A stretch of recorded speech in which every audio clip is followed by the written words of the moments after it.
Hi, I'm Laura MacCulloch. I'm the college curator. I look after all the paintings in the Royal Holloway Picture Gallery. This is one of the best small collections of Victorian art in the world. A lot of the collection looks at the idea of social injustice or freedom, but one particular picture would have appealed to the suffragettes, and it's this picture here, the Babylonian Marriage Market.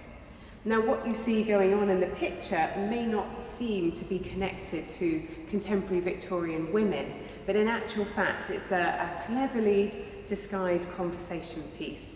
So what you see going on in the picture is that all these women here who are alive in ancient Babylon haven't had enough money to have a dowry, so they're actually being sold off in a marriage market.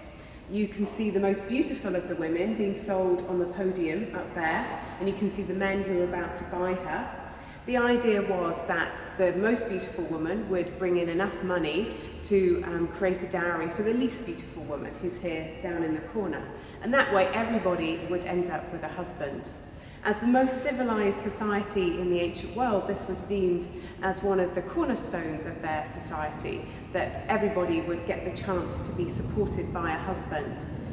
Now, when this was painted in 1875, clearly we've moved on from the ancient world. Victorian Britain felt itself very confident, felt it was very civilized, but there were still people who were questioning whether actually women in this period had the freedom that was associated with the civil rights that the Victorians were bringing in. A lot of them would have implied that actually, no, they're part of an elaborate marriage market still, that middle and upper class women didn't actually have any choice about whether to marry.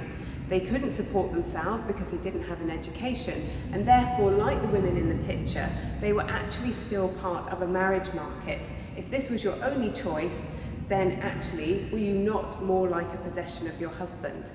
So when Thomas Holloway bought this painting for the college in the 1880s, the women who came here were some of the first who actually had a choice whether to enter a marriage market or whether to actually get an education. The ones coming here had made that choice, and with an education, it meant that they could have a profession. That meant that they could actually support themselves. They didn't have to get married unless they really wanted to. They could opt out of this marriage market.